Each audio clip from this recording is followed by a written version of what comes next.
Ky emision mundësohet nga Klinika Ginekologjike Gjermane.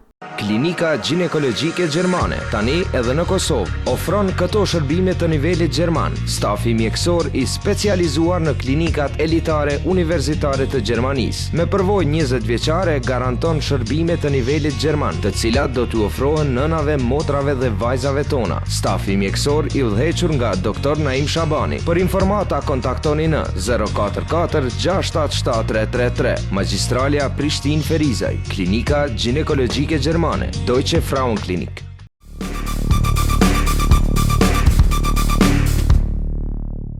Miqtë të dashur, përshëndetje, jemi takuar këtu në programin e shëndetësisë Aorta, jemi në studiet e televizionit Dasma dhe do të shoqërohemi edhe sot së bashku, si gjithmonë duke diskutuar për temat të ndryshme, probleme të ndryshme shëndetësore që vinë doktorë të ndryshëm për të na dhënë sa më shumë informata, këshillat e duhura që duhen për një problem të caktuar. Kësaj radhe do të flasim për një problem shëndetësor që ndoshta kemi shumë pak informata se çfarë është, nga shkaktohet dhe mënyra se si trajtohet, e cila është shumë e rëndësishme. Bëhet fjalë për skoliozën, ndërsa për të biseduar për këtë, për të njoftuar sa më shumë rreth këtij problemi dhe se si mund të trajtohet dhe të gjitha ato mënyra të cilat janë të mira për trajnimin më të mirë dhe për një rezultat më të suksesshëm, do të flasim me fizioterapeutin Blerton Hulaj.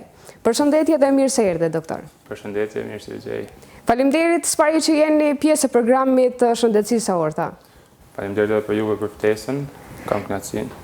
Doktor, ndoshta e thash dhe në fillim që ka shumë pak informata se i përket skoliozës. Do doja të më bëjë një përkufizim më detajisht se çfarë është skolioza.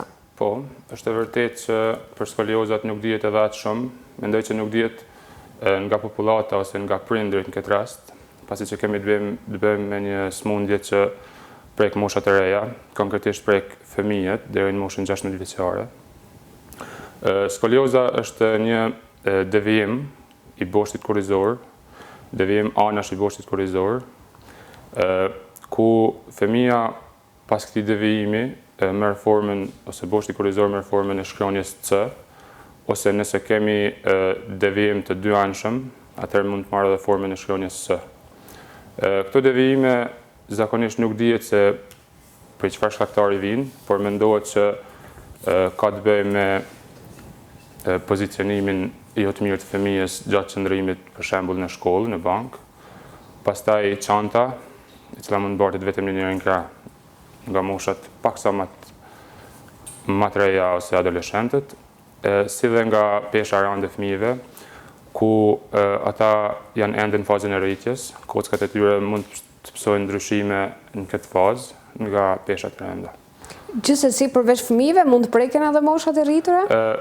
Në raste shumë të ralla, mund të preken edhe moshat mbi 16 vjet deri në moshën 20-25 vjet. Por nëse kemi të bëjmë me rregullime degenerative të boshtit kurrizor, ku këto domethënë hyjnë spondilozat e ndryshme, në këtë rast mund të shoqërohen domethënë edhe me devijime të boshtit kurrizor. Por që këto nuk janë edhe skoliozat të zakonshme dhe janë mjaft të ralla.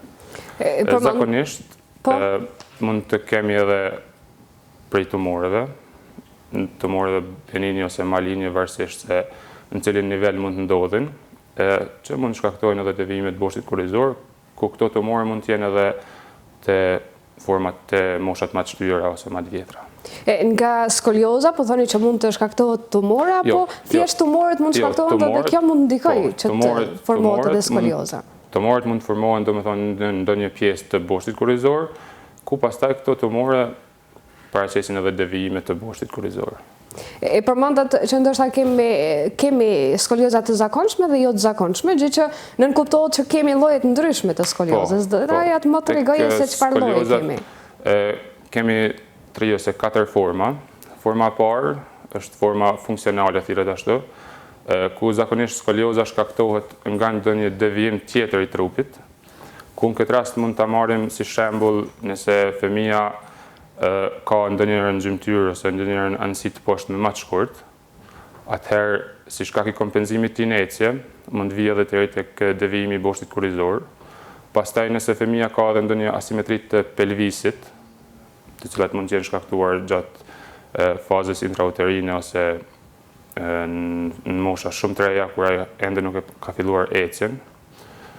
Si formë e dytë është forma neuromuskulare, e cila është formë kompletisht e shkaktuar në periudhën intrauterine, ku fëmia ka keq formim të pjesëve të boshtit kurrizor, mund të ketë ndonjë mungesë të ndonjë vertebre apo unaze, pastaj mund të ketë zhvillim të medullës spinale, të nervave që dalin nga palca kurrizore dhe që shkaktojnë edhe mpirje apo dobësi përgjatë anësive, varësisht se ku ka ndodhur skolioza të sipërme apo të poshtë. Kemi raste të shumta që kanë këto probleme tek ne? Po, mendoj që ka raste mjaft, por ka që nuk dihen, sepse pikës pari mungojnë edhe vizitat sistemike në shkolla, prej mjekëve për t'i vërtetuar se ka skolioza. Ajo çka mund të zbulohet të skoliozat është nëse ndonjë prind është i vetëdijsuar edhe shes që fëmia e tij po ankohet në dhembje, në lodhje, në pagjumësi edhe në gjëra të ngjashme dhe mund të lajmërohet te ortopedi, ku pastaj ortopedi me një imazhori të thjeshtë dhe me teste ortopedike mund ta vërtetojë se kemi të bëjmë me skoliozë. Janë këto simptomat e zakonshme që shfaqen tek njerëzit që janë të prekur me skoliozë? Po, këto janë simptomat e zakonshme, zakonisht është domethënë dhembje e shpinës, që paraqiten në fazën e hershme.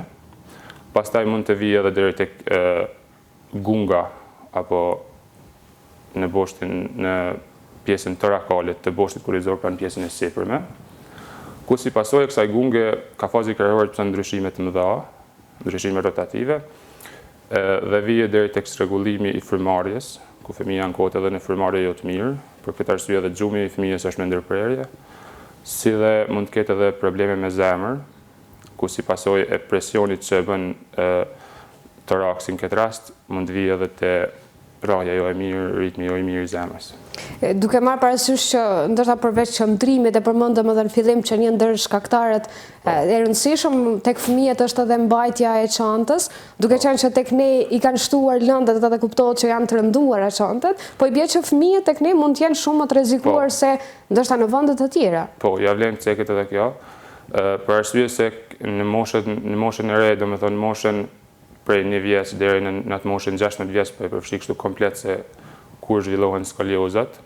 Fëmijët tek ne bartin çanta të rënda, edhe trupi i tyre nuk mund ta përballojë peshën as rënd, sepse kockat e tyre veç janë në fazën më të mirë të zhvillimit, edhe mund të pësojnë ndryshime të ndryshme strukturale.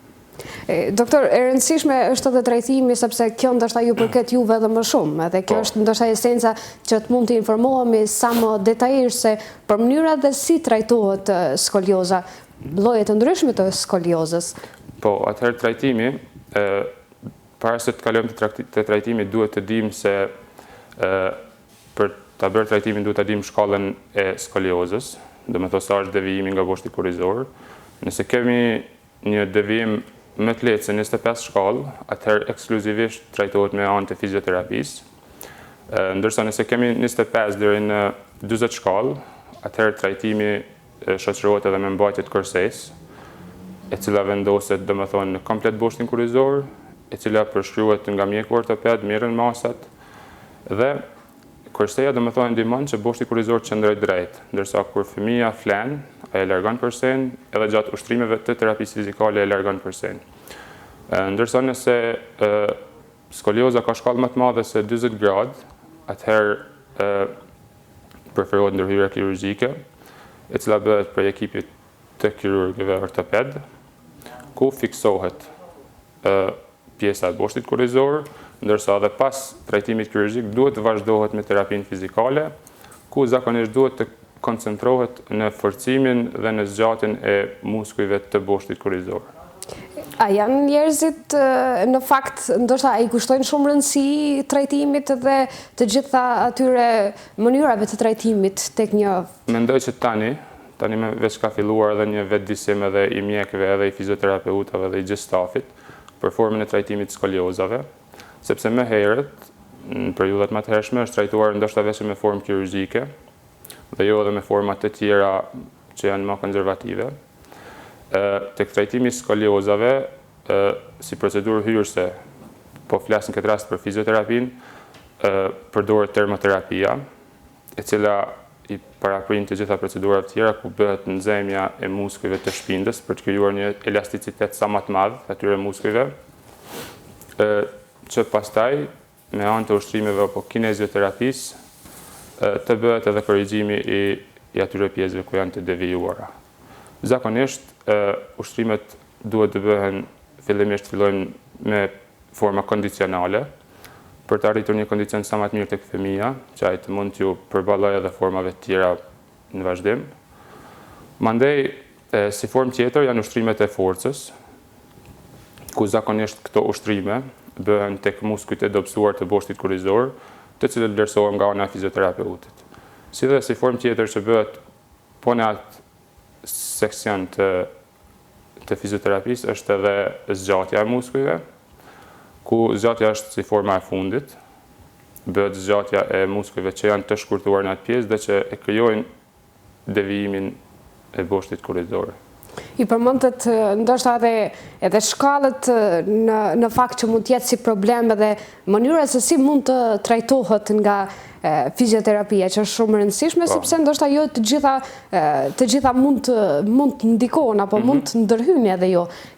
Cilat janë ato momentet kur vërtet ndoshta ju nuk mund të bëni më diçka për një person i cili... Po, e përmendëm edhe shkallët, thamë që nëse lakesa kalon mbi 40 shkallë, atëherë mendojmë që fizioterapia se nuk ka efekte dhe as të mëdha, mund ndikojnë në zvogëlimin e shkallës, por jo edhe në korektimin komplet të skoliozës.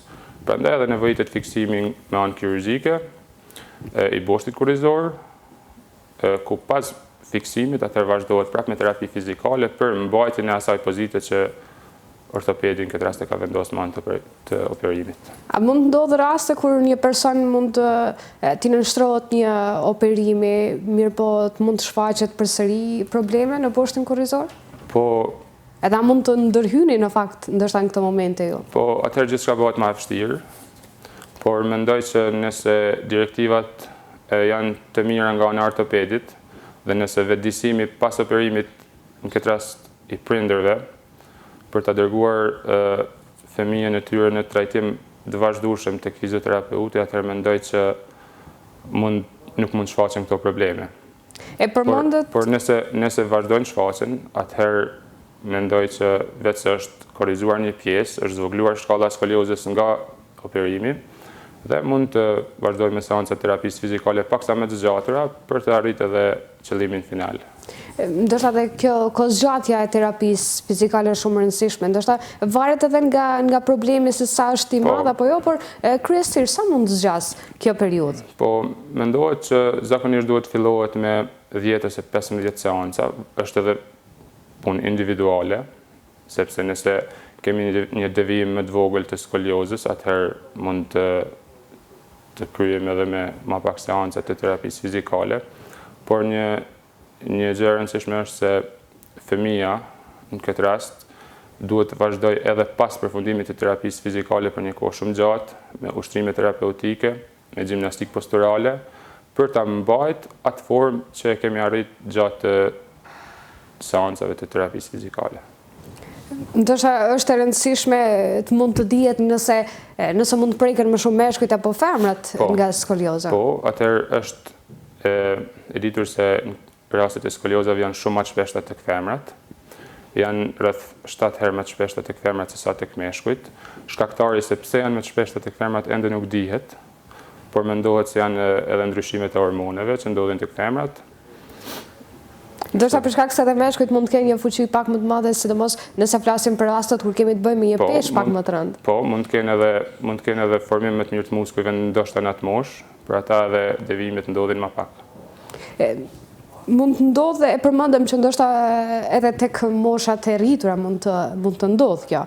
A mund të jetë kjo një problem që ka zgjatur ndoshta që është i ri edhe nuk i është kushtuar rëndësia e duhur, apo mund të ndodhë thjesht edhe një moment që mund të jetë dikush ndoshta në pjekurinë më të mirë, më të madhe të jetës, por mund të ndodhë kjo? Mund të jenë të dyjat, nëse një skoliozë pa trajtuar vazhdon me vite, atëherë ajo skoliozë mbetet në atë formë nëse kalohen mosha 20-25 vjet, është shumë e vështirë që të kthehet në gjendjen e mëparshme, pasi që veç ka përfunduar rritja e kockave dhe kockat kanë marrë formë të duhur për vitet në vazhdim. Ndërsa le të cekem edhe më herët që skoliozat tek moshat e rritura mund të ndodhin si pasojë degenerimeve të boshtit kurrizor, si pasojë spondilozave, ku edhe mund vi deri tek ndryshimet strukturale të unazave. Gjithashtu e përmendëm edhe tumorët që mund shkaktojnë edhe sëmundje të ndryshme të tjera që zhvillohen në boshtin kurrizor, ku pastaj si formë e dytë vjen edhe deri tek skolioza. Te këto forma zakonisht trajtimi duhet fokusohet tek shkaktari. Në këtë rast duhet fokusohet tek trajtimi spondilozës fillimisht, edhe tek tumorët, trajtimi i tumorëve dhe pastaj të kalohet në korrigjimin e devijimeve të boshtit kurrizor. A keni raste ju kur mund të ju vinë persona të cilat nuk janë trajtuar me kohë? Po, kemi raste, po zakonisht kemi raste kur ata ankojnë moshat më të shtyra, ankojnë nga dhembjet e fundit të shpinës, ku si pasojë e këtyre dhembjeve janë të shoqëruar edhe me skoliozë, për shkak të mbajtjes së pozitës thirrët antalgjike ose pozitës që ja leton dhembjes, atëherë vjen edhe deri tek devijimi. Por që trajtimi i këtyre skoliozave më të shtyra është paksa më problem, ne duhet vetëm tentojmë që të mos lejojmë zhvillimin e më të tjeshëm të sëmundjes. Në këtë rast, sepse zvoglimi është më i vështirë. Më i vështirë. Doktor, ne kemi pak publicitet, do të rikthehemi në pjesën e dytë që të vazhdojmë ende bisedën këtu në studio. Miq të dashur, do ndjekim pak publicitet dhe rikthehemi përsëri në studio në pjesën e dytë.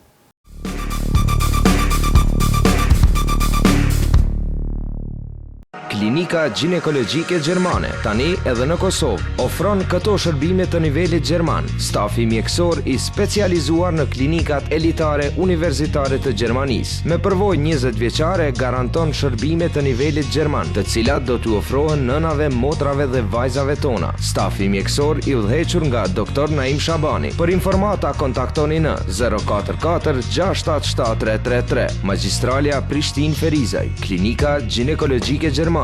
Deutsche Frauenklinik.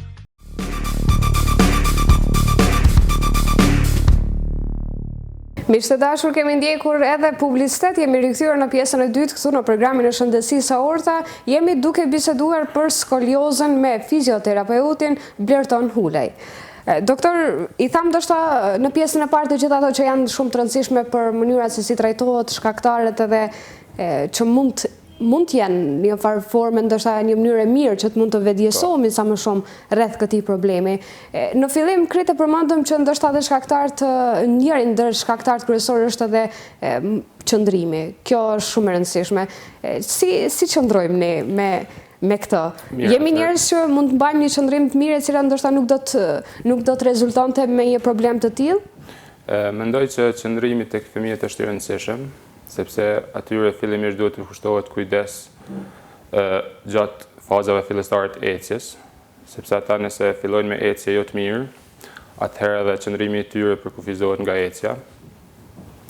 Qëndrimi i fëmijëve zakonisht fillon të definohet kur ata startojnë me shkollën, domethënë moshën 6-7 vjeçare, ku për shkak të muskujve të dobët të shpinës, si dhe për shkak të ndikimit të qendrës së gravitetit mbi trupin e tyre, ata mund të marrin edhe formë të krusur mbi bank.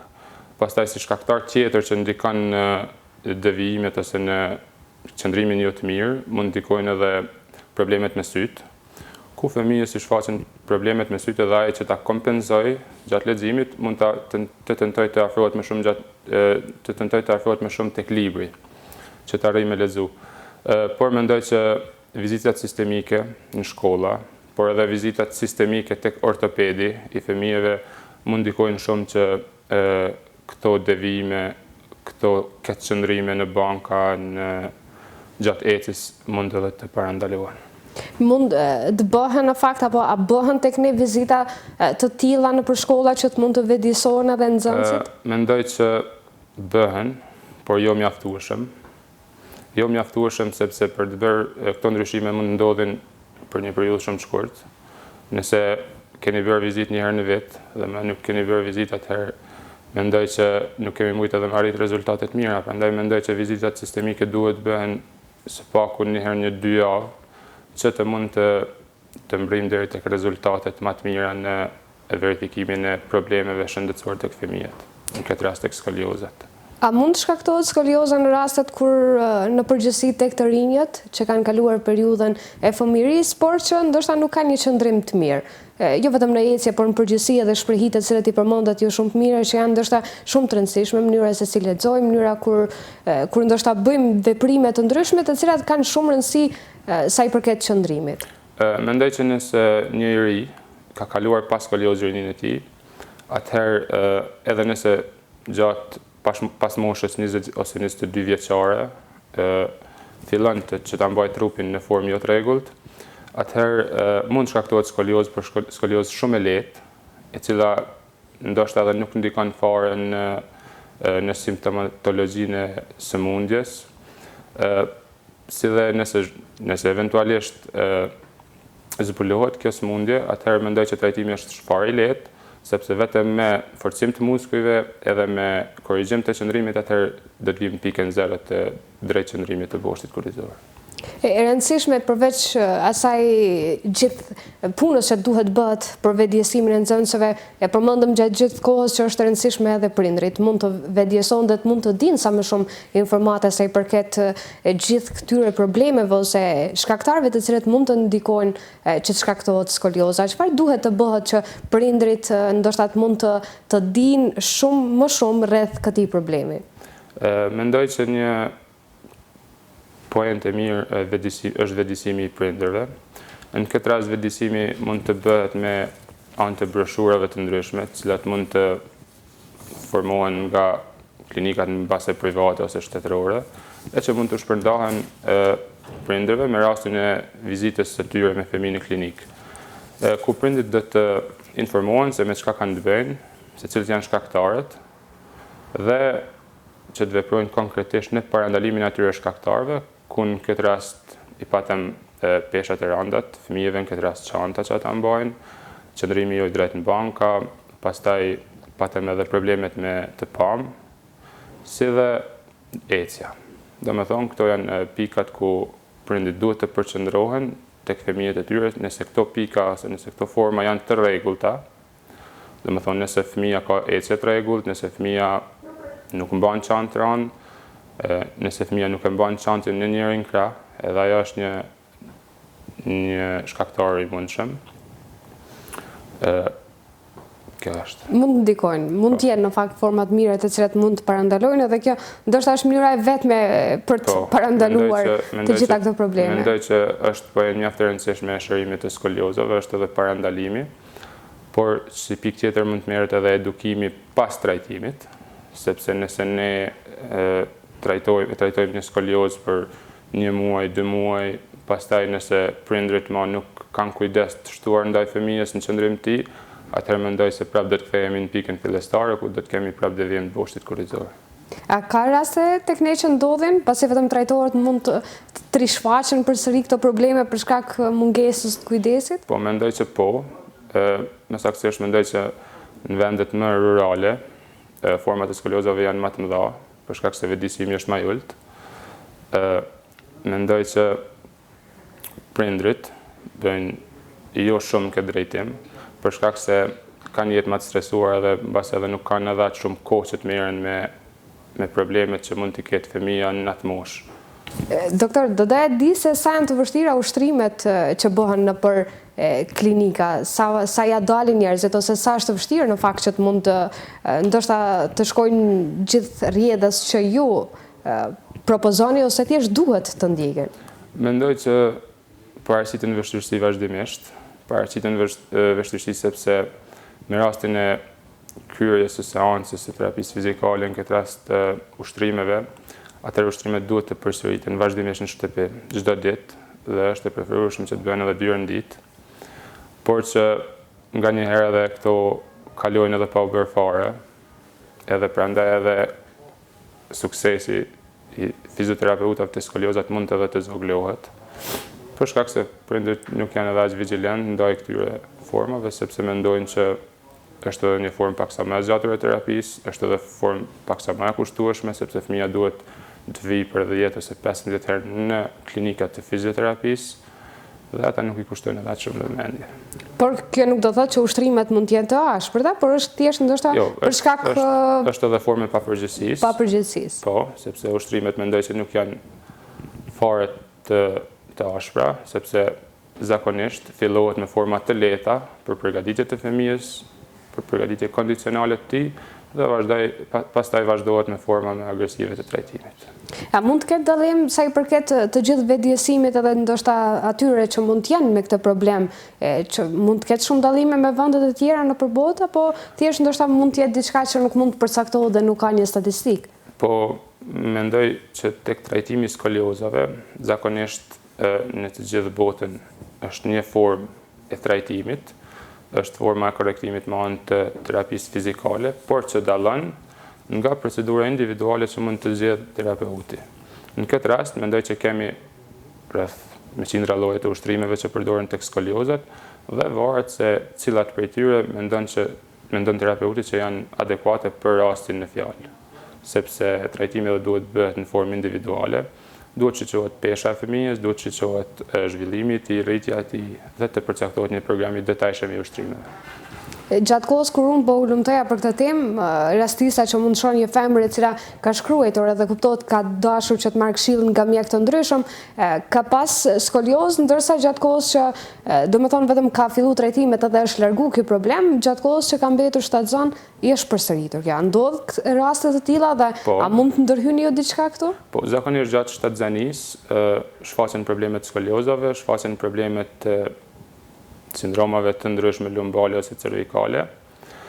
Mendoj që mund të ndërhyjmë sepse ajo vetë se ka një skoliozë të fituar prap, por që mandej trajtimi mund të jetë paksa më agresiv, por së pari duhet që të trajtohet me terapi medikamentoze, sepse pa largimin e dhembjeve nuk mund të fillojmë një trajtim të terapisë fizikale.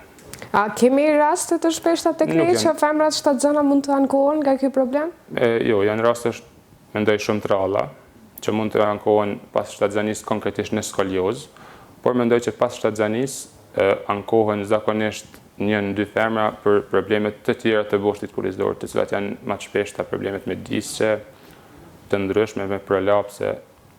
Nëse po flasim ndoshta në përgjithësi për femrën, sepse pas periudhës së shtatzanisë mund të shfaqen problemet ndryshme, duke marrë parasysh që barra kuptohet është një peshë ndoshta më e rëndë që i duhet edhe trupit mund të duroj këtë. Nëse një femër ka probleme me skoliozën gjatë fëmijërisë dhe nuk është trajtuar, në momentin kur është shtatzon, që ndoshta kam pas edhe rastin të shoh edhe të njoh njerëz të cilët pas shtatzanisë pastaj është paraqitur problem mjaft i madh me boshtin kurrizor kur ka ndodhur edhe ky shtrembrim. Çfarë mund të bëhet në këto raste? Mund të jetë një terapi ndoshta më ashpër se sa zakonisht apo mendoj që së pari duhet vlerësohet se në cilin nivel ka ndodhur dhe devijimi, duhet vlerësohen përsëri shkallet e devijimit. Pra nëse veç kanë kaluar shkallet më shumë se 40, atëherë është më e vështirë që të punohet me atë rast.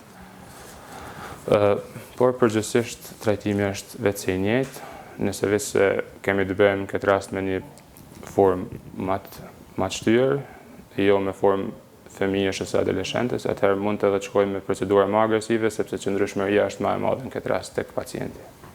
Kushtet tek ne janë të favorshme që të mund të kryen ndoshta të gjitha këto terapi fizikale?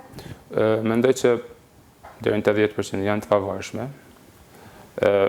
Mendoj që me të favorshme janë klinikat private, për shkak se institucionet shtetërore edhe nuk kanë arritur të bëjnë edhe aq shumë në krijimin e kushteve në përgjithësi të trajtimit të problemeve shëndetësore, e në këtë rast të trajtimit të skoliozave në klinika shtetërore të fizioterapisë. Por mendoj që po, i plotësojnë kushtet. Edhe pse ndoshta do duhej në fakt dhe institucionet shtetërore që të mund të jenë më të favorshme për shkak të popullit, duke marrë parasysh ndoshta edhe gjendjen, sepse klinikat private kanë një kosto që duhet paguhet.